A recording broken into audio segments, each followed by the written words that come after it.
ये आज हमारे पास में वेंटो आई हुई है, वॉक्सवैगन वेंटो।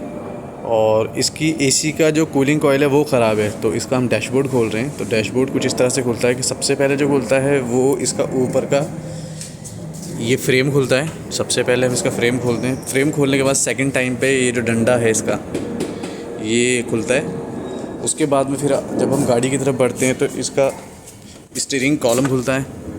कॉलम खुलने के बाद में इस तरह से के अंदर यूनिट होता है और ये यूनिट इस तरह से निकाला जाता है। ये एसी का फ़िल्टर निकाला है। ये एसी का फ़िल्टर है। ये एसी का फ़िल्टर अभी चल जाएगा, क्लीनिंग होकर ये चल जाएगा। तो इस तरह से वेंटो का एसी का सिस्टम खुलता है। तो हमेशा ये चीज़ थोड़ा सा बस ध्यान में रखिएगा। सबसे जो फर्स्ट है, फर्स्ट पे डैशबोर्ड कवर, सेकंड पे इसका डंडा और थर्ड पे एसी कूलिंग कॉइल यूनिट।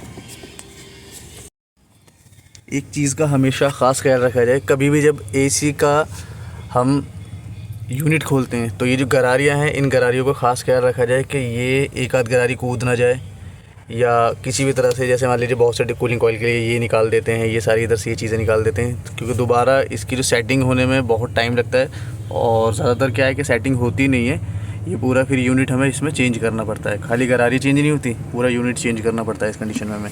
ये इसकी एसी की कूलिंग कॉइल है, जो कि अब हम यहाँ से इसे खोलना स्टार्ट करेंगे। ये देखिए कुछ इस तरह से सामान खुला होता है जब हम एसी की कूलिंग कॉइल चेंज करते हैं वेंटो की। पोलो का डैशबोर्ड भी इसी तरीके से खुला होता है। ये इसके अंदर के एसी के वेंट वगैरह ये सारी चीज़ें हैं। ये टोटल कंप्लीट फिटिंग खुली हुई है। स्टीयरिंग का कवर है, ये सारी की सारी चीज़ें हैं। डक्ट है, आर्म रेस्ट है, ग्लो बॉक्स है। मतलब काफ़ी फिटिंग है, काफ़ी फिटिंग खोली जाती है इसकी। आप देख सकते हैं खोली जाती है। और आपको लग रहा होगा, देखो कितनी अजीब लगती है गाड़ी डैशबोर्ड खोलने के बाद में। और ये इसका एसी का यूनिट डाल रखा है हमने पूरा कंप्लीट। ये एसी का यूनिट है इसका। स्टीयरिंग रैक इस तरह से खुला होता है।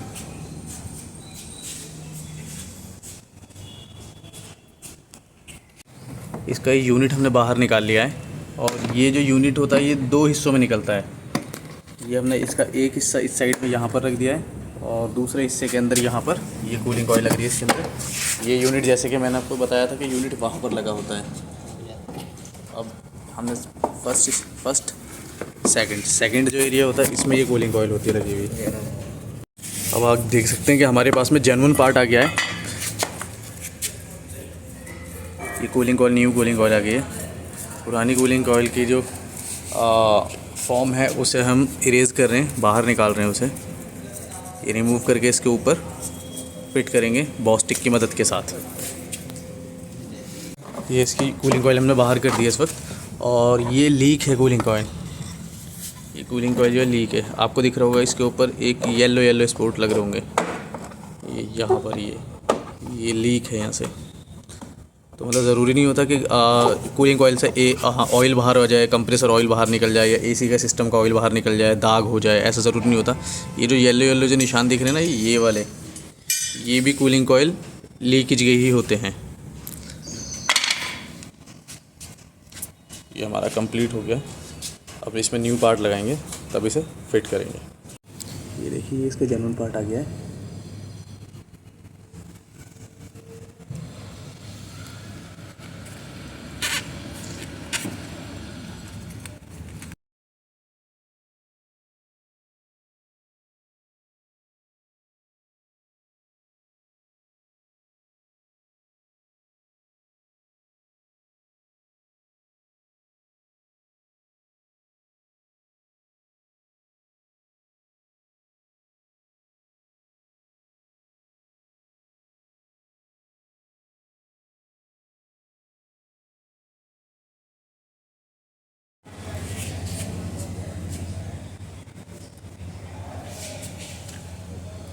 ये देखिए बिल्कुल एक्यूरेट हो चुका है एकदम। जैसे कि आप देख सकते हैं कि इस वक्त हमारी डैशबोर्ड की सपोर्ट लग चुकी है। ये इस तरह से हमारे यहाँ पर कबीर मोटर पे खास करके एक चीज़ का बड़ा ख़ास ध्यान रखा जाता है कि जिस तरह से फ़िटिंग खोली गई है उसी तरीके से प्रॉपर फिटिंग की जाए। जैसे ये इसके कवर होते हैं, ये फायर प्रूफ कवर होते हैं, यानी कि अगर किसी प्रकार से वायरिंग में किसी चीज़ में आग लग जाए तो जल्दी से एकदम डैशबोर्ड पे या जो गाड़ी यहाँ पर बैठ के जो गाड़ी चला रहे हैं जल्दी से डैशबोर्ड में आग न लगे। तो उसके लिए एस्कोडा, BMW, वॉक्सवैगन जितनी भी बड़ी कंपनियाँ हैं वो सब इस तरह का कपड़ा देती हैं जिससे कि अंदर हीटिंग ना आए। ये सारी की सारी चीज़ें ये हमने प्रॉपर तरीके से इसे यहाँ पर स्ट्रिप मार दी है जिससे कि कपड़ा नीचे ना आए। ये देखिए यहाँ पर भी इस तरह का स्ट्रिप है।